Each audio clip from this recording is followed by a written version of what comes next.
toenails and blistered heels, salt stains streaking down my face. Sun is beating, muscles scream, but I'm moving at my pace. Run the riot! Leave the world behind! Run the riot! You free your body and your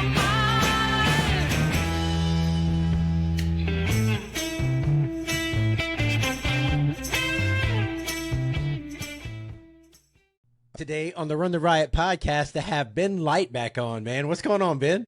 Yeah, not too much. Glad to be here. Thanks for having me on. Good, man. Well, hey, I was kind of thinking through, and the reason I reached out to you and I shared with you is I was just going back over old podcasts. And, you know, so when I started the podcast, you were guest number 5. Wow. And yeah. And this one's like a lot further down the pike. You know, it was 2019. And just like going over it, looking at it, listening to parts of it, like there was some gold in there, like a lot of good nuggets. I'm going to be doing some more posts of some of the quotes from it. And I was like, I need to catch up with Ben. It's been a while, man. It's been I've seen you at races here and there and stuff, but hadn't had a chance to really chat, man. How's life? You good? Just busy, just living the dream one day at a time. So the way I got to revisit this, the way you got on my wife and I's radar was when I first ran 2018, the Tahoe 200.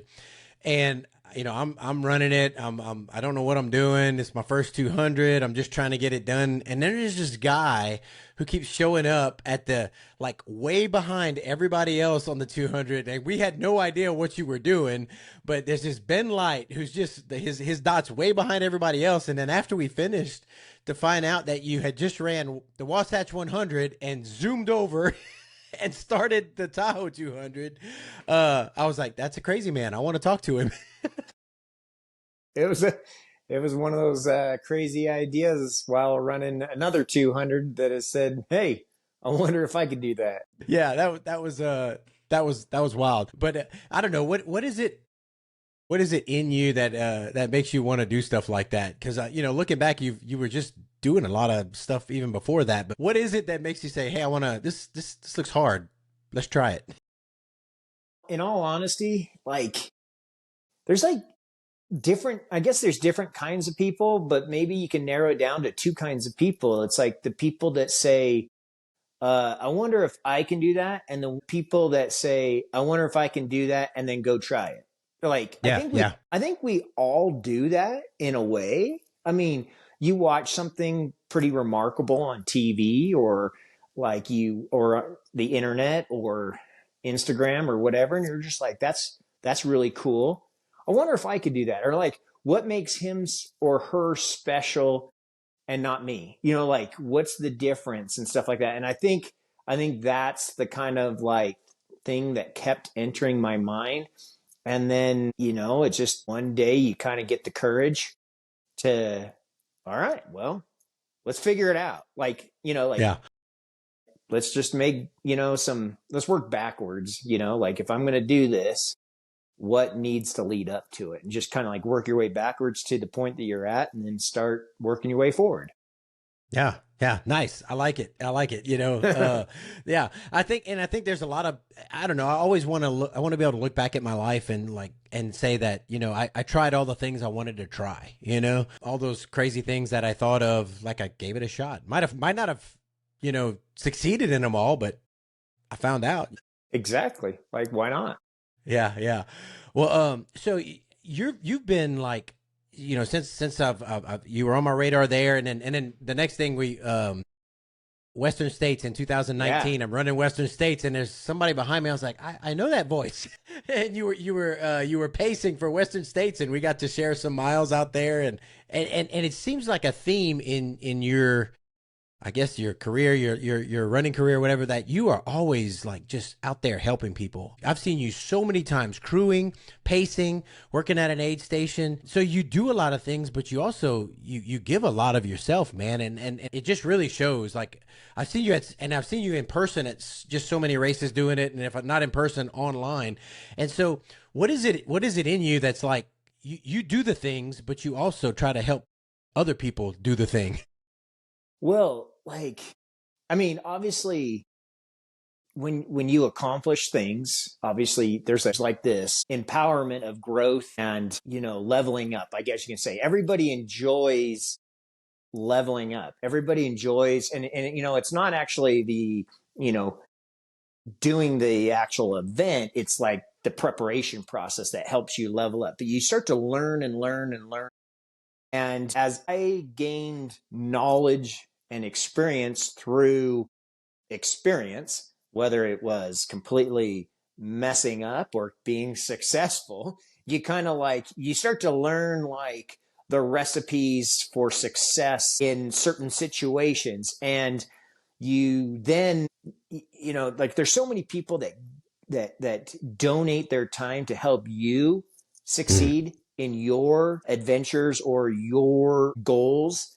Then, I mean, there, you need to repay the favor in a way. And one thing I noticed as I supported other people, I started to gain even more knowledge, not just Mm. from a running aspect, from a crewing aspect, and vice versa. And then I felt very empowered too by all the experience and knowledge that I was able to gain. I was able to help others successfully complete their goals. Mm. If they came across something that they've never crossed or aware of, but I had, and I was able to say, I know how to remedy this, or I know how to fix this. That might Yeah. have been like a deal breaker for them at that moment. But being there in support and helping them, you're able to work through it and show them, hey, I learned this. Let me show you. And Mm. then they successfully complete their goal. It's very satisfying. And then they're very grateful. And then they themselves catch the vision to go out and pay it forward. So if we can, if we can get the community always paying it forward, can you Mm. imagine the good Yeah. in the world and how much people would grow in this sport? And there's so many people entering this amazing sport that actually I think shapes people for the better. I mean, it's even though it's a team, like you can have teams in support to help you, it's still you against you in your own head running, you know, foot by foot, mile by mile, hour by hour to complete this goal. But then we also know that there's a big support team and community around us. And without them, a lot of us would never achieve some of the things that we've achieved. And so paying that forward, helping other Yeah. people grow, just makes the community that much better. I've just really love getting involved. I love the energy. I love Yeah. like being at an aid station, helping refill bottles, ask if there's anything they need. And there's certain little gold nuggets that you can contribute to, especially someone, a newer runner or a newer crew, and saying, hey, maybe you should try this, try that. This might be a good fix for that. And Yeah. it just, supporting the community. So that, I mean, I've just fallen in love with the community. I've fallen in love with helping others. And I think I'm pretty good at it. So I think so too. I mean, and you've helped, and I want to talk about your coaching and stuff because I coach runners too, and it's so fun to see somebody come from like what you said earlier, like maybe I can do it to believing they can, and then to doing it, and putting in the work and then just helping guide them along the process. Man, that's fun. Like I get pretty excited. I think I get more excited when, people I've helped when they finish their first 100-miler than I do, when I finish a race or anything. It pumps me up. It's exciting. yeah, I got into coaching probably I inadvertently kind of got into it about 4 years ago. Yeah. I mean, I've been a personal trainer years ago. I've been in the fitness industry. Like before ultra running, fitness was kind of my jam. I never did it full it was always like a part-time thing. I'd do evening clients or morning clients, but I'd had a full-time job. It was more of a passion project, little money on the side type of a thing. And then when I lost a job in the telecom industry and started to gravitate towards working with a lot of my sponsors as a like a contract marketing person. I did events. I helped him with producing marketing campaigns, videos, educate them on the industry. I kind of made like the thing. And then I started to also pick up running clients on a smaller scale, but ultimately started to grow that and define my niche.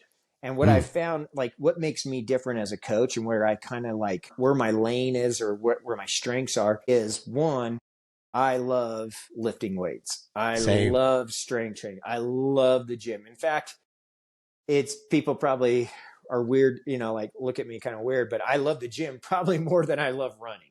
Like in all honesty, I Yeah, like yeah. the self accomplishment of running and I like adventure and fitness on that side. So that kind of marries it together.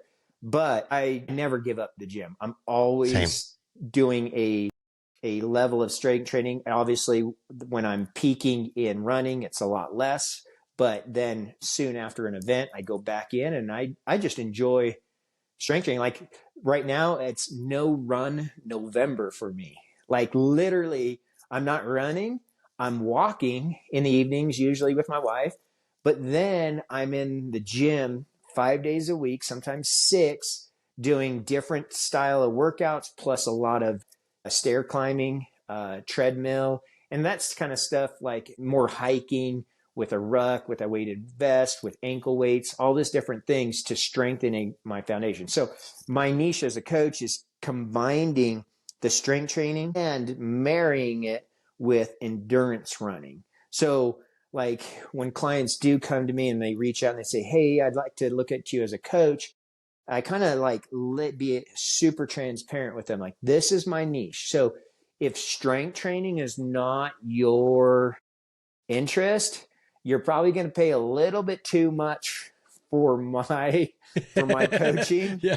just to get the running side of it, you know, where, I mean, I was like, because I am a little bit more of an expensive coach and because I do build customized strength training plans based on the events that the goals and the events that they have signed up for, and then what equipment they have available, whether it's a home gym, a big commercial gym, or maybe just an apartment gym. And I even have clients that are like very seasonal travelers. And so it's a lot of times it's like a hotel gym.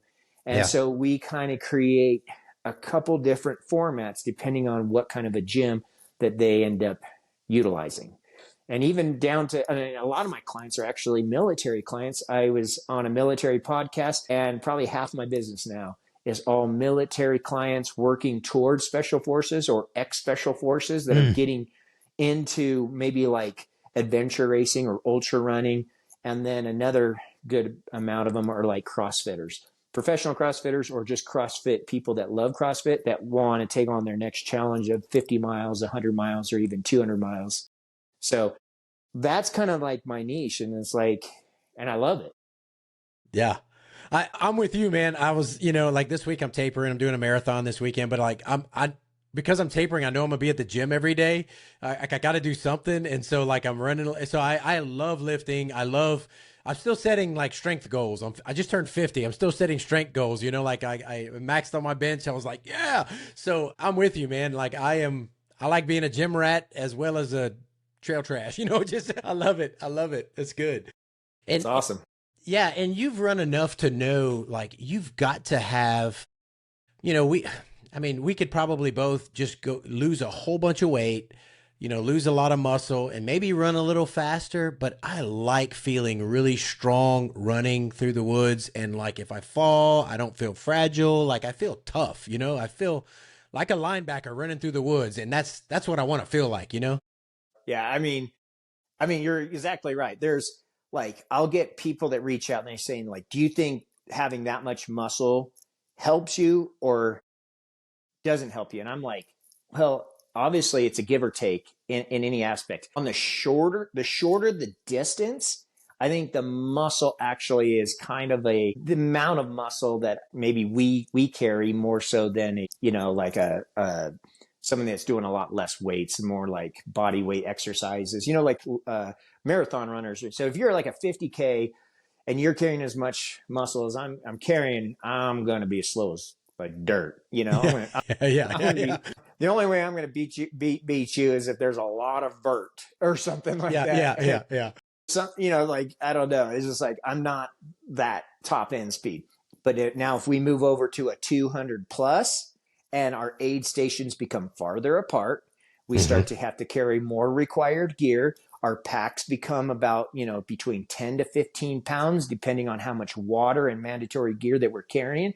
You take that really small, chain top end speed sub 3 hour marathoner and put that 15-pound pack on his back, and in about 50 to 75 miles of about, you know, all this like 20 to 30,000 feet of vertical gain, it's gonna get and rough. loss, it's going to get real rough for that person. But for me, I'm more like a Clydesdale or like a pack mule. Load me up. I'm not going any faster or any slower. I'm still going to power up that mountain. I'm going to power down that mountain. I'm going to use all 4 limbs with my trekking poles and my legs, my glutes, my hamstrings. Everything is conditioned. Everything is strengthened. And I'm not going to feel it. I'm not even going to feel that 15-pound pack on my shoulders. It's like, you might as well have a handheld on my back, because it's all the same. I'm not going to go any faster, any slower. So that's kind of like the difference. And so then you can take that on that strength conditioning, that strength endurance. And as long as you got a plan in place and you got fitness involved and you got a strategic, like being efficient at aid stations, like that's where the experience comes in, all these different things, and route finding and knowing how hard to push the first half of the race so that you have energy for the second half of the race. So that strategy and that, you know, of implementing a plan in place, that's where, you know, I excel. Yeah. No, that's good, man. That's good. So do you coach? I mean, you said you coach CrossFitters, you coach runners. I mean, how many like ultra runners are you coaching right now? And how many are like, I don't know whether you're training for? Is it all across the spectrum? Because I know you've done a lot of 200 milers, and there's not a whole, I mean, there are fewer people coaching for those long distances. So like, where do your people fall? In all actuality, I actually coach more people for shorter distances. I mean, I'll have like a handful each year that are 200 milers. Like I have a couple for Cocodona this year, one for Tahoe, one for Moab.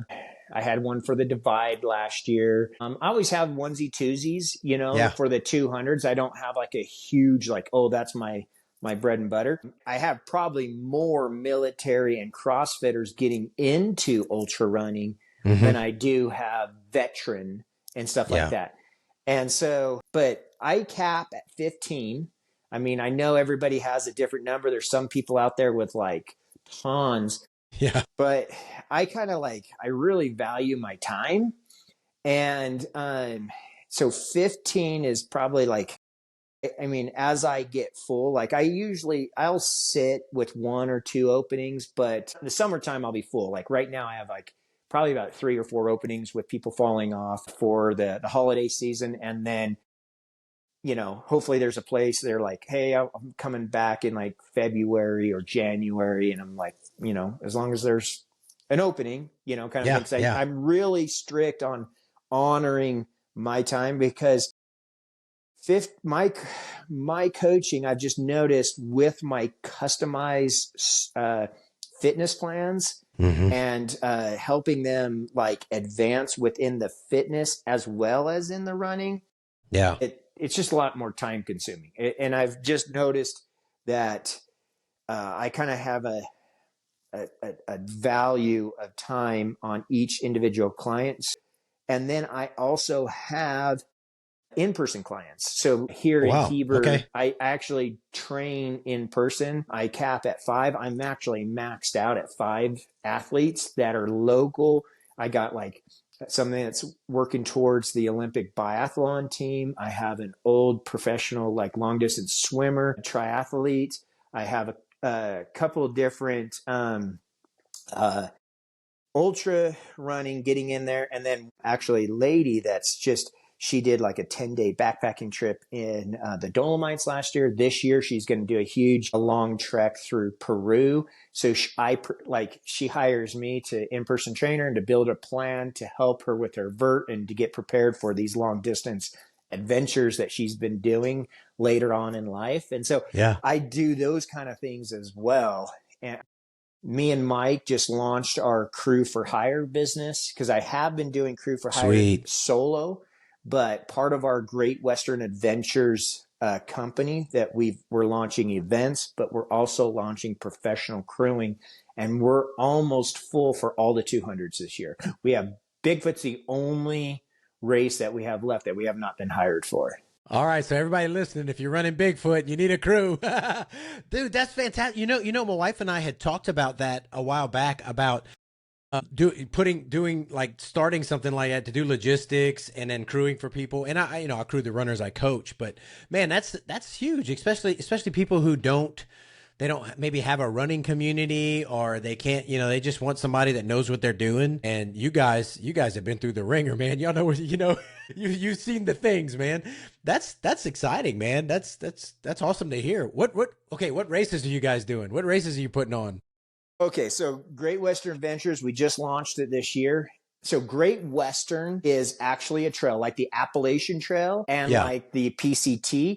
There's a trail that goes from Canada to Mexico through Utah, Idaho, Montana, Arizona. The Arizona Trail is actually the Great Western Trail in Arizona.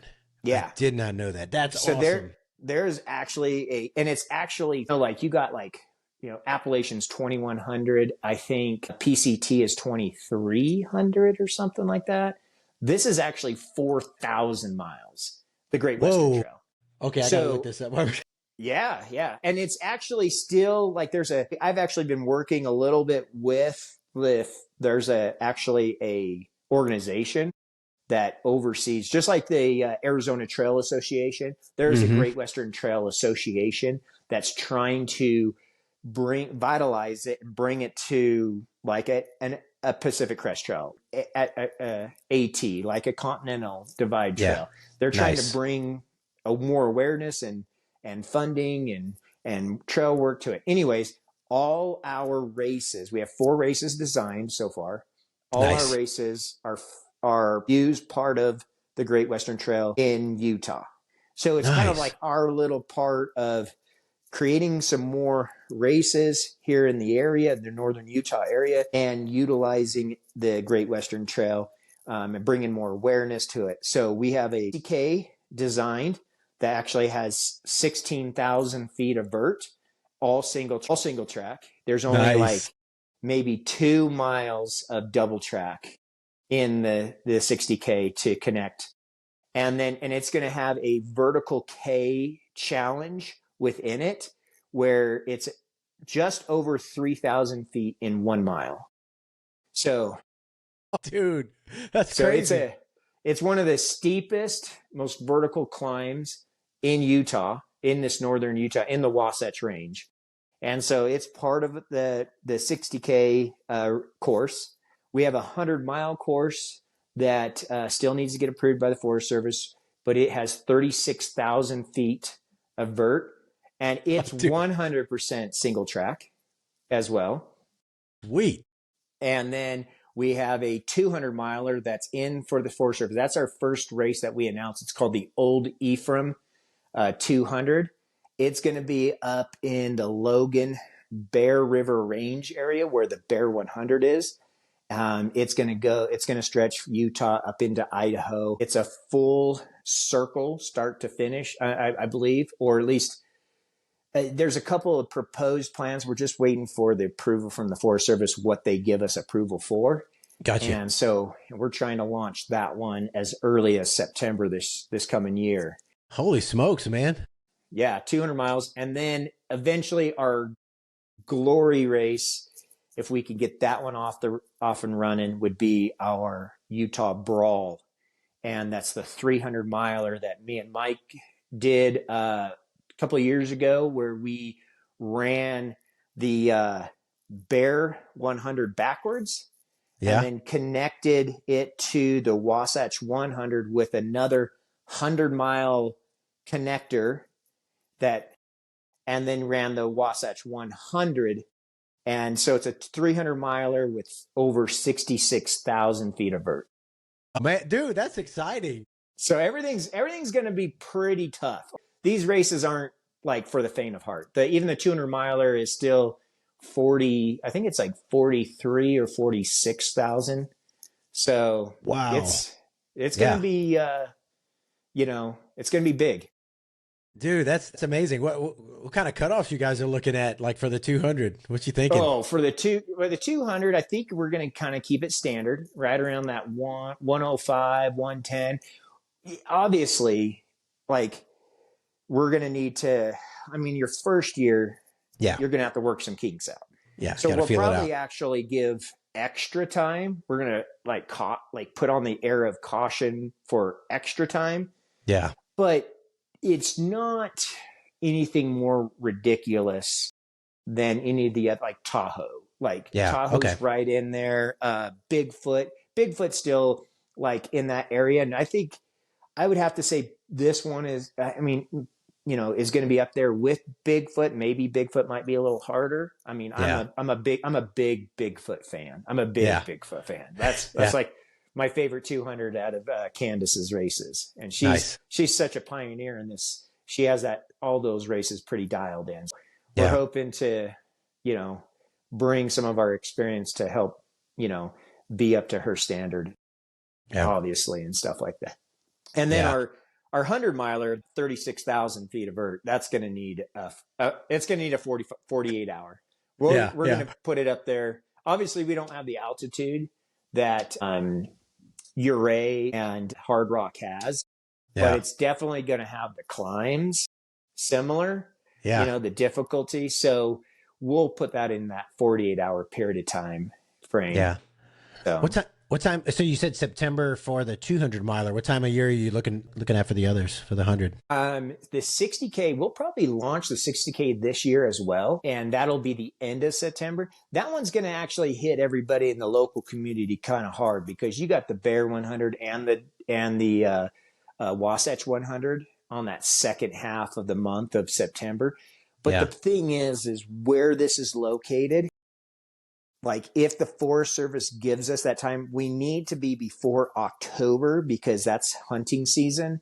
And, you don't want to hold an event. Like one, the hunters will hate you. Yeah. Two, you don't want anybody hurt. But like where we're putting this, I want to hit the fall colors perfectly. And the last week in September is always like, it's like clockwork. It is prime time for those autumn colors up in the Wasatch.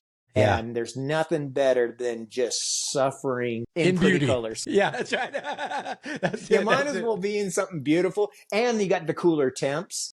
Yeah. To do a 60K, especially with a western face 3,000 foot climb in 1 mile, if you're in the exposed sun of a July sun, that's rough. That's cruel. That's pretty cruel. Yeah, we're going to try to put that at the end of September, the 200 miler at the beginning of September, and then our 100 miler, if I have it my way, I would like to have that towards the end of June, early, like mid-June. We just need to make sure of snow melt. It only hits 1 or 2 really high points. I mean, in the Wasatch, the passes that we usually hit, we're not taking anybody to any, obviously, peaks because most all peaks hit like wilderness, you know, in a way. So everything's going to be kind of like in that 10,000 and below range on the mountain passes. And so, I think June would be pretty safe. Plus, it'll still be pretty green. Up high and mid-level, and water will be still flowing from springs. So it will increase water supplies for runners and stuff like that to get from springs. Well, I know, I see the videos and pictures when you and Mike are running, and just you guys have got some beautiful, beautiful places to run out there. And so I've only run, for the Moab 240 in Utah. So like I'm I would love to go and see some of that. So I'm kind of excited to have more choices out there, and I don't know, just go run some of you guys' races. That'd be fun. Yeah. The Bear River range where the Bear 100 is and where we're going to launch the old Ephraim 200, the trails are beautiful. I mean, absolutely beautiful. I know a lot of people come in for, Wasatch. Wasatch has the older reputation, but when people in the area like reach out and say, "Oh, I want to run my first 100, I'm going to run Wasatch," I kind of look at them like, you're gonna skip Bear and run Wasatch? Like, are you like Bear is like amazing. Like Yeah, it's yeah. absolutely amazing. And I heard it's I nice. mean, Heard and it's so tough. I mean, it's tough. It's tough. But when it comes down to like the dirt under your feet and rocks and a little bit of tree cover and beauty, I would say Bear 100 all the way. Nice. Wasatch is definitely holds a reputation for tough because it can get freaking hot. It's Mm, okay. exposed, Yeah.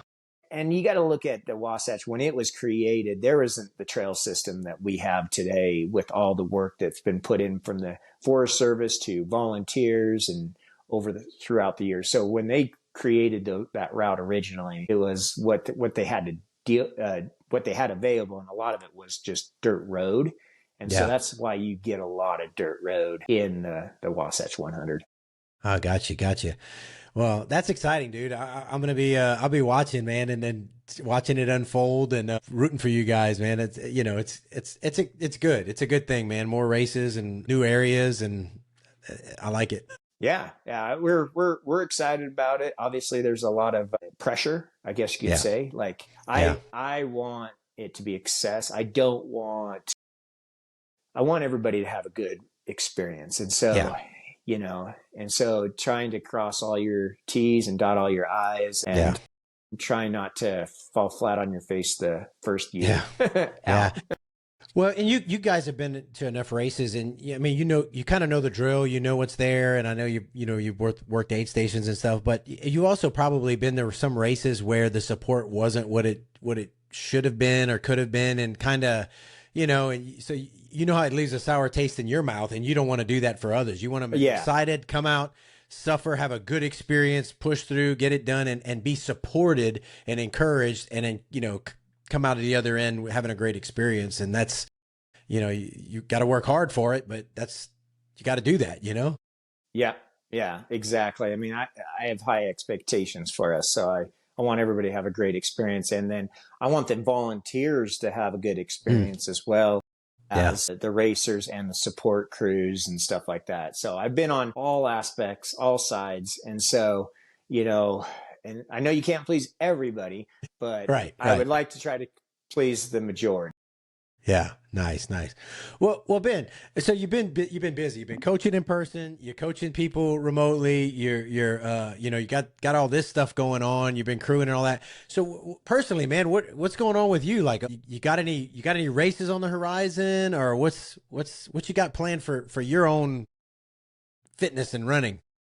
Well, right now, for me personally, I have a race in Norway that I'm communicating with them to see if they're a potential partnership entry, let's say a sponsorship entry to promote Yeah. the Yeah. race, because it's definitely a race that doesn't usually fill up all the way, and it's Mm, not as super popular. Obviously, it's over in Norway and everything. yeah. So just like when I ran the Spine race back in 2017 and 18. 17, I was one of three of the first Americans to actually run the race. That year we had three Americans, but before that, there was no other Americans that had ran the Really? race before. I kind of created a communication with them and promoted them and ran it 2 years in a row. They let me have a media crew where we helped share images and stuff. And then ever since, they've had a good handful of American runners coming over. So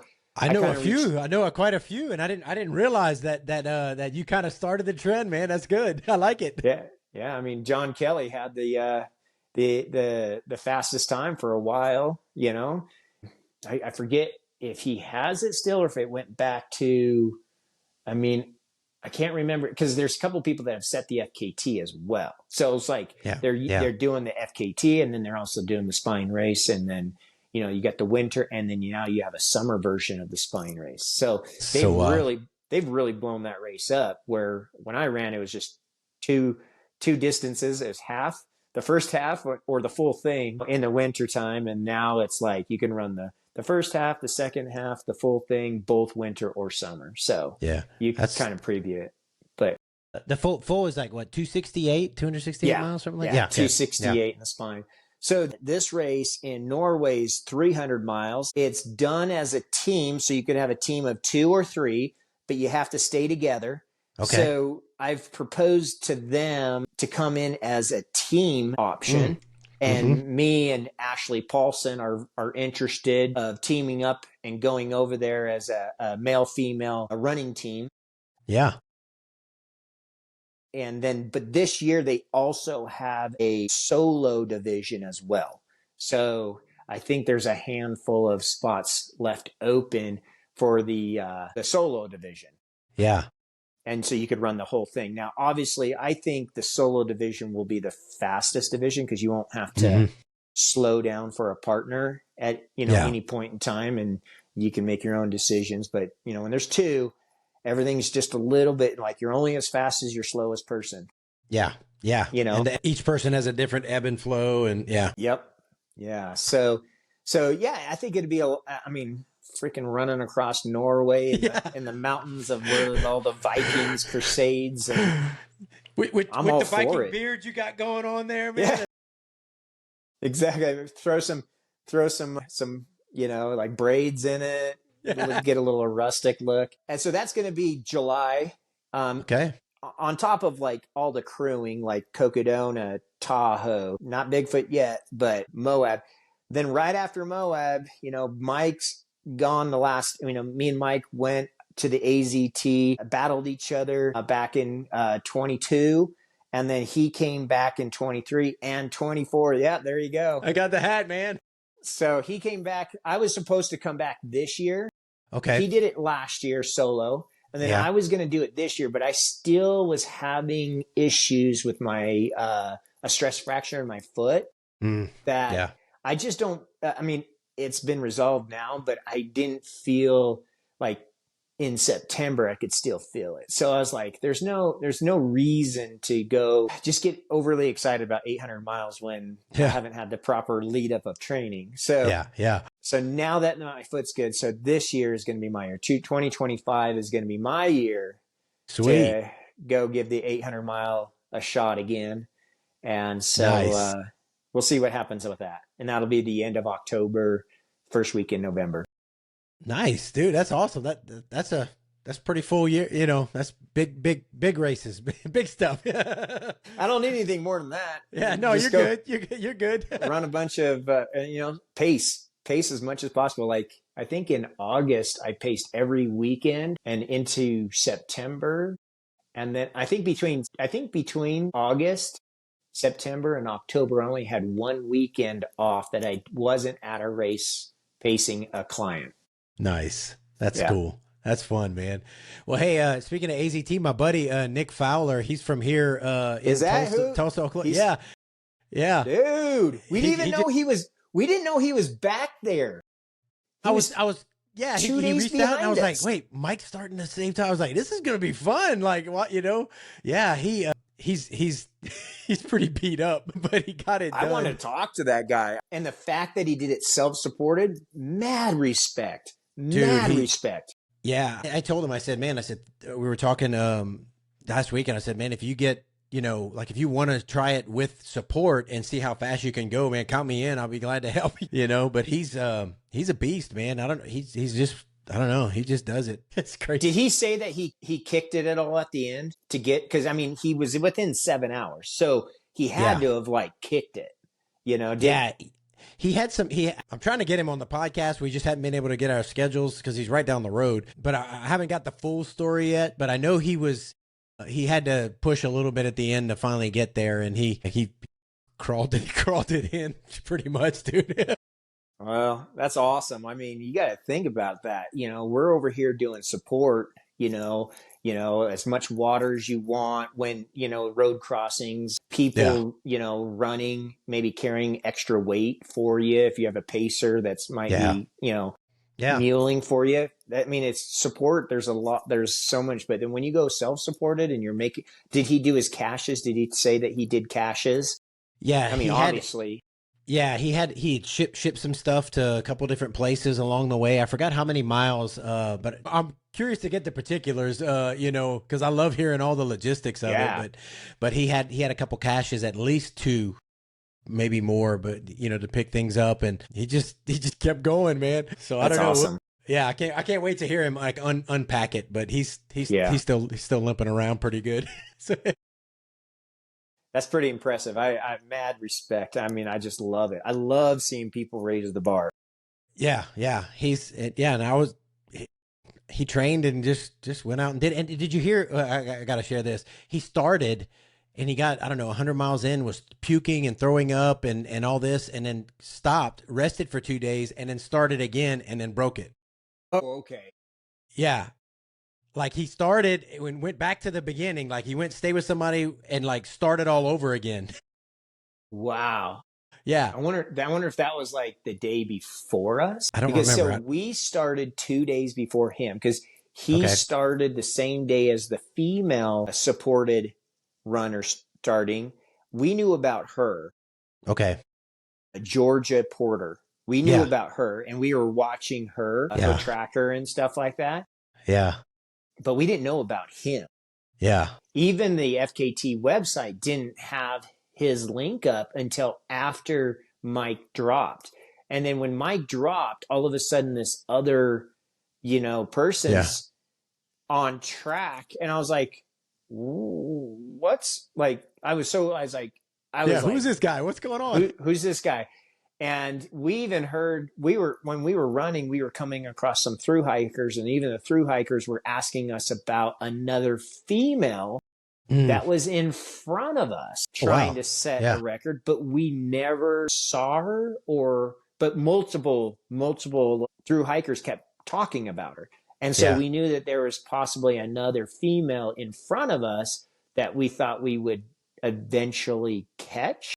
Yeah. But we never saw crew. We never saw a runner. Like it was kind of like this ghost runner in front of us that we keep hearing about. Like, I mean, we were, when you go across the superstitions are pretty much a day thing. And when we drive around, and we post up at like one of the aid stations down by the highway, if there's someone like right in front of you, because literally this female was supposed to be like right in front of us. We're like, okay, we're going to see her crew. Yeah. At the, but nothing, nobody. Huh. So That's unless wild. she was going for like a self or an unsupported with no crew, you know, we didn't see anything. But on Georgia's side, we were following her Instagram and watching their support team and some of the issues that they ran into with the mud and that we were, like faced with as well on different spots. So.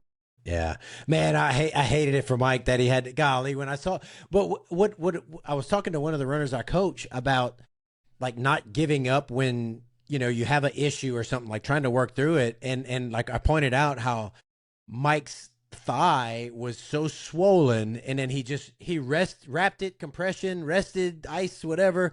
And the next day it looked just about normal. Like that was crazy. Oh, yeah. Yeah. That's great. I mean, it's so easy. I mean, I'm not ridiculing anybody, but they're so easy to be what do they call it? Like a lazy boy or armchair quarterback kind of a thing. You know, you're not there. Like you come and get into the crew and you deal with what was going on, what we're faced with, elements, with time. Like there's so much involved with like how Mike is feeling, to what is a normal pain and what is something that we need to be aware of. How much time do we need? Do we need to address this and take the time and roll it out or stretch or massage it, do some trigger point, throw on some KT tape, or do you ignore it and bank the time because the clock's ticking and when you're doing that, there's so many things. So yes, there's times where you can take a half hour and like work to alleviate the issue. And sometimes it works and you make up the time plus some because you're moving more efficiently.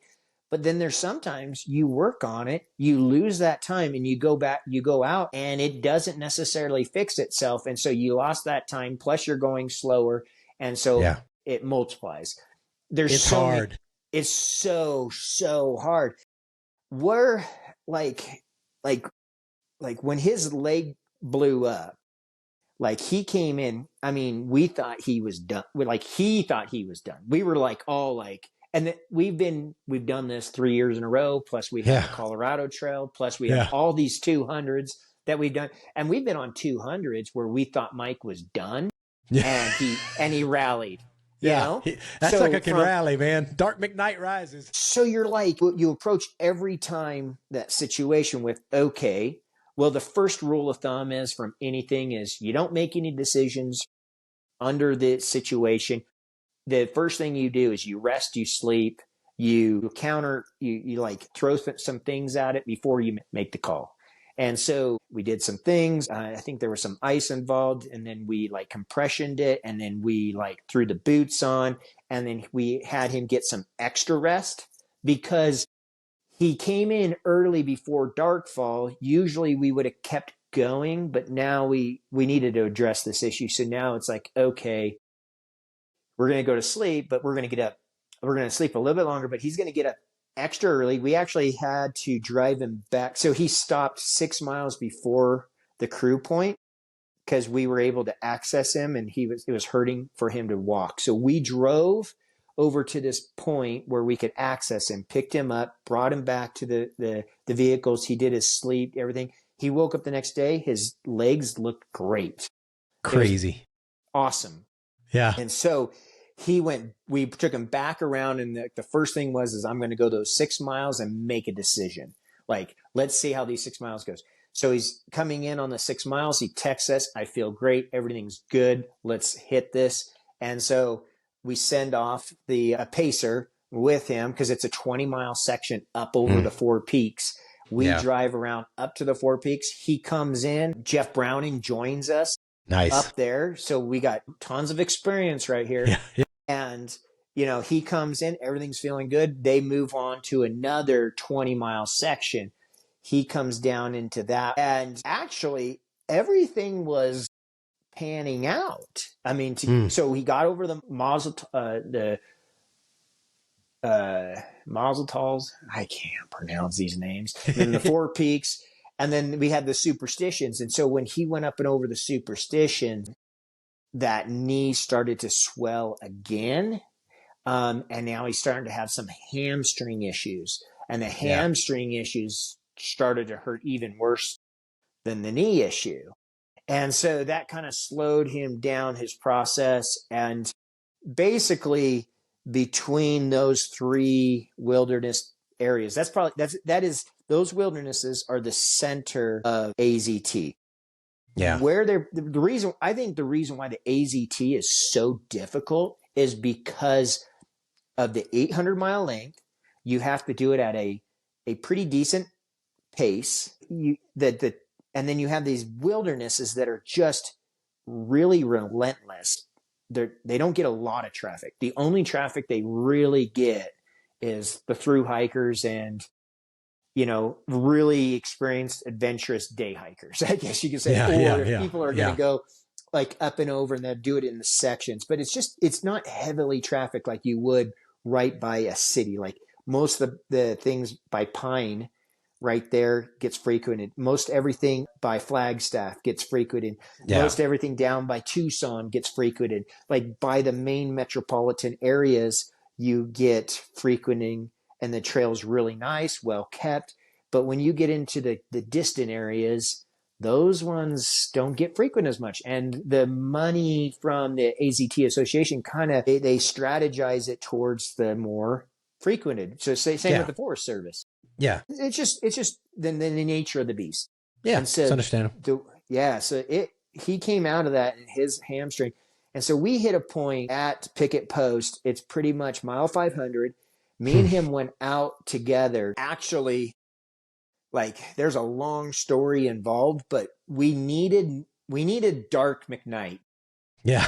to emerge. To rise. Yeah. You know, yeah. if everybody knows the Cocodona story. Yeah. You know, Dark McKnight rising again and just, was... you know, like we needed his mindset to go like if anybody could experience being on the crew, like with Mike that year, I think, was I the only crew? Like there wasn't many crew, but I was like I was his pacer and stuff like that.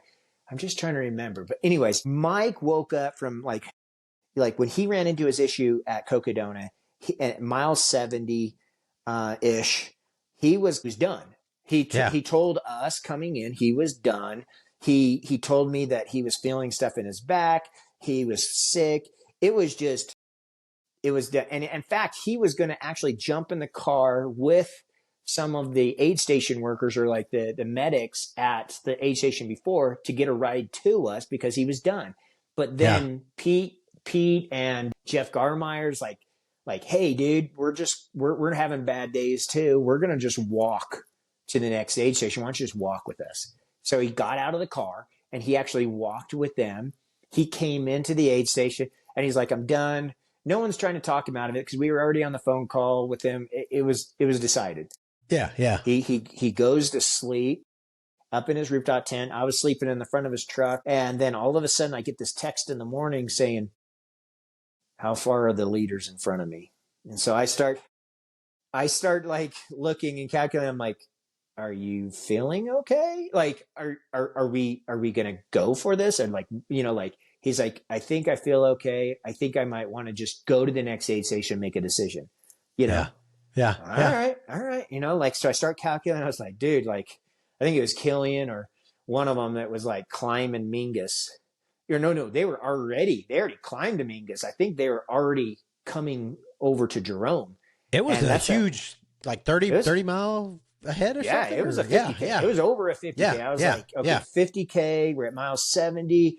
I said, and I told him, I was like, I think he's like, do you think I could catch him? And I was like, well, I know you could probably get into the top 10 for sure, maybe even the top 5. Like, I just know what the speed, but who can predict what's going to happen up in the front? As fast as they are running, either they're going to blow up or they're going to crush it.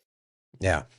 So from a mathematical, I don't think you're going to catch him, but who knows? All Mike was like, when I would go out and pace him, I'd go, hey, Sally's in front of you. Hey, this person's in front of you. Hey, this person. And so I kind of give him like little, like carrot. Yeah. Let's catch Sally and see how she's doing. Let's catch, like Chad Wright, some of these popular ones. Hey, let's and see how he's doing it, and stuff like that. Cause I'm a big Chad Wright fan. Yeah. And I've never met him. And I'm like, I want to go meet him. Let's run some miles with him. Yeah. So we were like doing this, but Mike he didn't care. He just wanted to know, where's number one? Is it Killian? Really? Where is he at? How far is he at? How, all he was focused on was number one. He flipped the switch, huh? Yeah. Like he was just focused on that. And it was like this thing. So when we were at Picket Post of AZT, I was like, I need Dark McKnight out. And I actually called Jeff. And I'm like, Jeff, we need Mike to like, I don't know, like his knee is an issue, his hamstring's an issue, but he needs to either call it for that. But if he's going to keep going, we just need him to make a switch. Like I've seen him switch before, and right now he's kind of in a slump. And so we need him to make that mindset switch. How can we make him to make that? So I was actually like, I think this is a really hard decision. And I know it's going to be really, really, really tough love, but I'm going to tell him that he needs to go out on his own and not have a pacer. Yeah. How'd that go? I even talked to Jeff Browning, and Jeff's like, I said, I kind of want your blessing as his coach. And I'm talking to Sarah, and I want her blessing as his wife. Cause he's not going to receive this well. Yeah. He's not going to receive this well. And so Jeff's like, I back that decision. We need him to switch. We need him to rally. Like if he's going to get the FKT, he's going to need to rally. And like either the hamstring and the knee is going to work itself out, or, you know, and he's going to rally and he's going to do it, or it's going to, no matter what, even if he makes the mindset switch, the knee and the hamstring is going to end it, you know, but no matter what, we need the rally. We need the mindset switch. And so he comes into the van. Nobody else is in there except for me and Sarah. And I was just like, everybody left because everybody knew what I was going to do. And so he started talking to me about all these issues that he's having and thoughts. And he was kind of unloading to me about something that he was working through mentally that I wasn't quite aware of. I knew he was in a bad mindset, and he wasn't having fun ever since it was like one thing after another. It was like the weather, the mud, the rain, the snow. And it was hard for him to get excited and happy because he kind of felt like things were kind of pushing against him. And then it became the knee and the hamstring. And it's just like, come on, I need a break. He was getting beat down. He was getting beat down. And everybody knows on an ultra, everything is amplified when you're beat down. And I mean, when you're into something 500 miles, can you imagine 500 miles in 8 days? That's crazy. Yeah. So, I mean, a lot of people can't even wrap their mind around that. And then you're in there. And so I'm over here hearing him unload this on me. And I'm like, and I think Sarah's like, are you going to still ask him or tell him the bad news? Yeah. And I was like, and it kind of like somehow it worked into the conversation. I said, Mike, I know this is not going to go over well, but I need this from you. What I'm looking for is we need you to rally from a pace standpoint and an FKT standpoint. And I think I need you to go out by yourself and find your why. You know, you need to go out and find your purpose. Yeah. It's whatever you're holding on to. Like we need you. And I think every ultra runner that's experienced 100 milers or 200 miles understands their why and their purpose is what drags them through the mud, what drags them out of the aid station in the darkest of hours, in the cold of the night, at the loneliest times. It is what fuels you and drags you. And we know how important that why and that purpose is. And it's whatever that why and purpose transitioned in Mike's mind at Dark McKnight at Cocodona, it was stronger than anything else that was in front of him. And he went for it, and it drove him to where he got first place, you know, where he won. Yeah. And it was like, and so I'm like, we need this. And I think when we're out there with you as a pacer, you're in a cruise control mode. You're basically feathering your throttle off us. We're kind of making sure you're on the route. We're making sure you're drinking. When you're out there by yourself, it's all up to you. You have to completely become present in the moment, and you have to be present every hour. You got to fuel. You got to drink. You got to be route finding. You got to be looking. You got to be watching your pace. You shift from this, like, I have this guide with me or this support, this like, it's almost like an auto drive on a Tesla in a way. Yeah, you still got to pay attention every once in a while, but realistically, it's kind of keeping you in the lanes and whatever. I'm just using it as an example. Yeah. But like when you're out there alone, you got to be full present. You got to come in, and what it's going to do is going to have you like, and then also you have a time to reflect. You have a time to like think, how bad do I want this? What do I want? Why do I want it? You know, what is through on the other side? What is waiting for me on the other side of this FKT? And all that stuff. And so this is my thought process. Yeah. This is my hell. This is me as a support crew and a best friend. Like he's my best friend. And I'm like throwing a Hail Mary to him going, I hope this works. Catch it. And so catch it. I deliver this message to him across, like we're sitting in this van, and his look on his face, I've never seen Mike look at me like he wanted to punch me. Are you serious? Like literally, I was like, I think Mike's about to punch me. Like, and I'm kind of like looking at my peripheral vision at Sarah. I could see looking at me. I'm like, was this the right thing? Did I make the right choice and everything like that? And then he kind of looked down and he was quiet for a second and he looked up at me and he goes, Ben, please don't send me out there alone. And I'm like looking at him and I'm like looking at these puppy dog eyes and I'm like, okay, I'll go with you. All that planning. So like, I got to be strong. I got to I got to stand my ground. He needs this. And he just looked at me and I'm just like, okay, I'll go with you. Buddy. That's great. And so, Man. So I went out with him and it was a really special moment for me as a friend. And I think for him, and we had a extensive conversation I don't think should be, it's only for him to share ever. Yeah. Like if he ever feels, because it was a very deep conversation. It was a spiritual conversation. It was talking about like each of our own whys, what drives us, what we want. It brought in family. It brought in ourselves and how we see ourselves. And we really connected. We really opened. I mean, me and Mike have had extensive conversations I don't even say hundreds. I mean, we've had thousands of miles together, running together. It was a special moment. It's like one of my top 5 spiritual moments of my entire life. Wow. And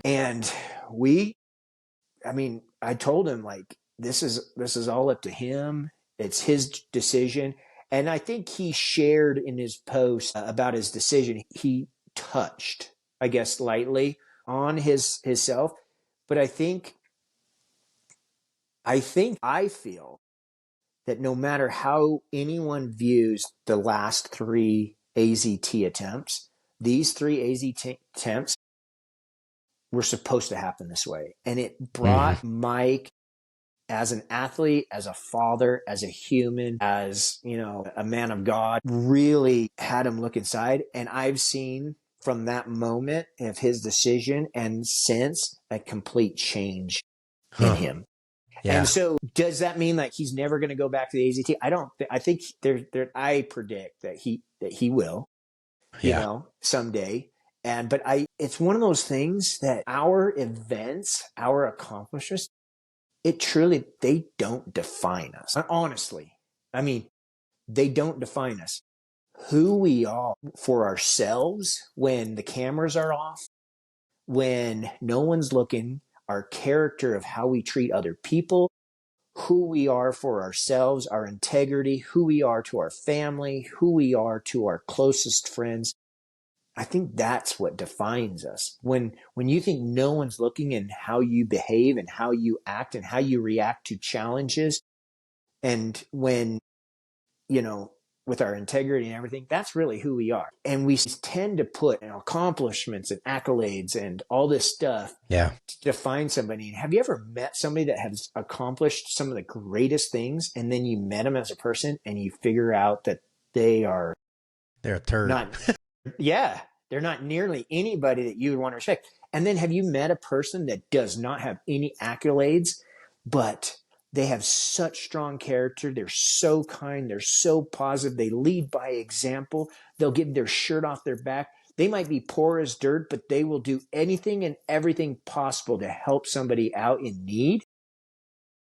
We tend to, I think, sometimes idolize the wrong people. And so we had a really awesome conversation. And so it only lasted 3 miles, and we had a decision. And I even told him, and I'll share this. I said, I need you to make this decision. You're the decision. I'm going to support you any which way you decide to go. If you want to keep going and just finish even if you don't get the FKT, I'm here for you. I'm right here by your side. I'm going to help you. We're going to do this. If you want to go for the FKT and you hit it hard, I'm here for you. I'm going to be right here pushing and making sure we're efficient as a crew. We're going to get this. If you want to walk away, I'm here for you. I support you. It doesn't matter what you do. you're not going to, you as a person is not going to change, you know, for me. And, but I said, I will tell you this, Mike, because you have to be okay with this decision, because come next year, I think I want to do the trail. Yeah.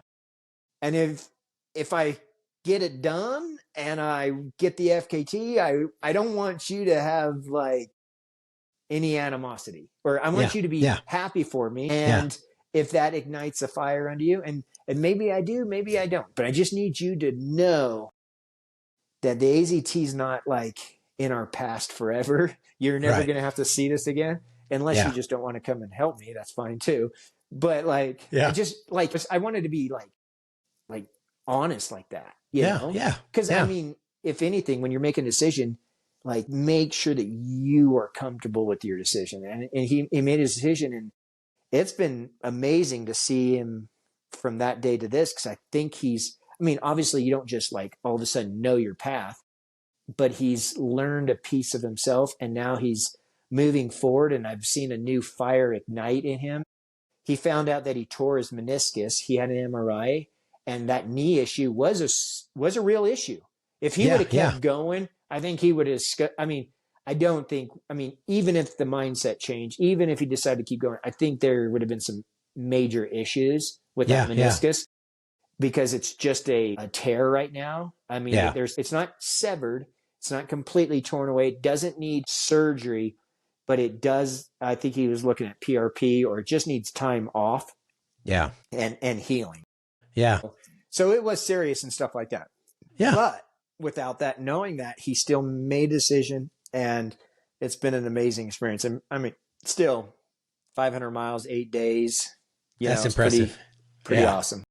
Yeah, that's cool, man. And you got, you got to be a part of it and helping a buddy out, and just, I don't know, that's something, like you said, that was one of your top spiritual experiences, being out there, man. That's awesome.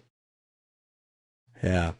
Well, man, you got so much going on. You've been doing so much. You got so much going on. I got to ask you this though, because last time we talked, we talked a lot about diet and stuff. Are you still doing low carb, high fat?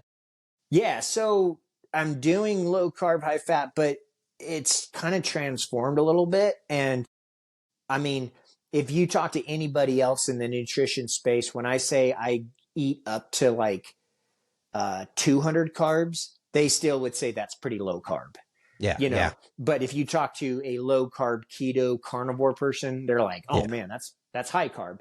Right. So what I've found for myself, and I think Mike's done this as well, but we kind of pull in our carbs.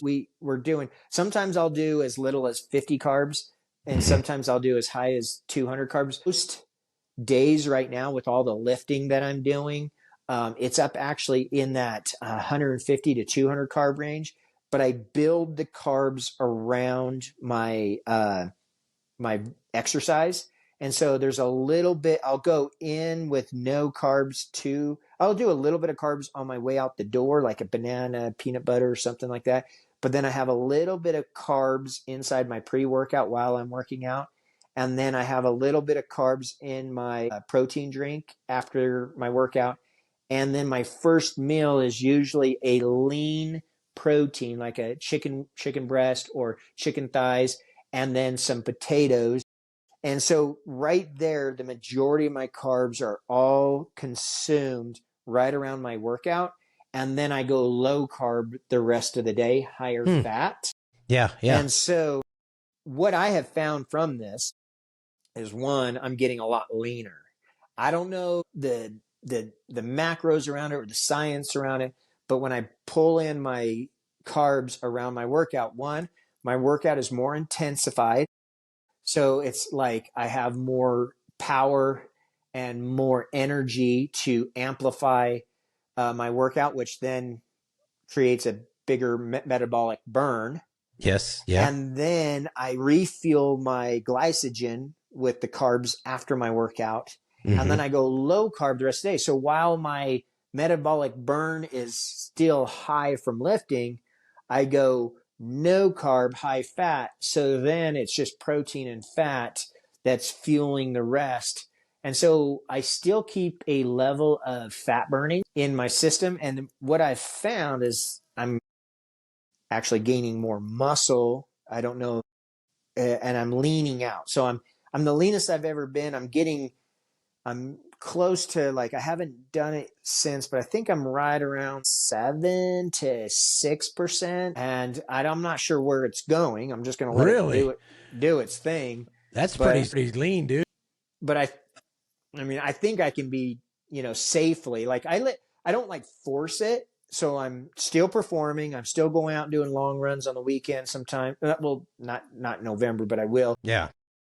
And then I'm still doing stuff and I still feel great. I feel fast. I feel fit. But I'm just letting my body composition do it. I've always let it do its thing. But this is what I've noticed, that usually when I get away from lifting and I do more high volume running, like right before you peak before an event, I tend to put on some fluff. And I think that's it's because I think what it is, I'm running longer distances more often during the week. Mm-hmm. I'm ingesting carbs through that running because I'm fueling my long runs, and I'm running at a zone 2 pace. So I'm not taxing my body with intervals of high zone 3, 4, and 5 anymore, because I'm done with speed work and I'm doing more volume. And then I'm eating more too, because you're just hungry when you're running a bunch of like 2 or 3 20-milers in a week. You're hungrier. And so I've noticed that last bit I'll get fluffy and I'll pack it on a little bit for the event. And then after the event, I go back to my rebuild, and that rebuild, when I start lifting weights again, I get lean again. So I get lean in the wintertime. You're the opposite. And I get fluffy in the summertime, during all the races and stuff like that. That's not how you're supposed to do it, man. That's not how you're supposed to. Yeah. So it's like when you wear all the clothes, you got the abs, and when you start losing the shirt, you lose the abs. That's wild. It's pretty, and that it's fun. It's kind of, I don't know, it's fun to watch, because I do the same thing. Like when I'm not training, and your body just kind of continues to morph throughout the year, depending on where you are. And, my muscles will get bigger and then they'll shrink down a little bit. And I don't know, it's fun to experiment and see how your body works and how it adapts, and just keep making it stronger and do the things we do, Yeah. It's a lot of fun. But I mean, I always tell people, if you're getting into running 100 miles because you want to get ripped and lean, you're probably you're probably not like in fact, like us experienced 200 milers. How many times have you finished a 200 ripped and lean? None. I've always finished with a water baby, sitting right on the front of my abs. Like, what is this? Yeah, it's and not then the impressive. next 2 or 3 days you're peeing, and it finally starts to subside, because I mean, your electrolytes are so like out of whack, and you're going through trauma, and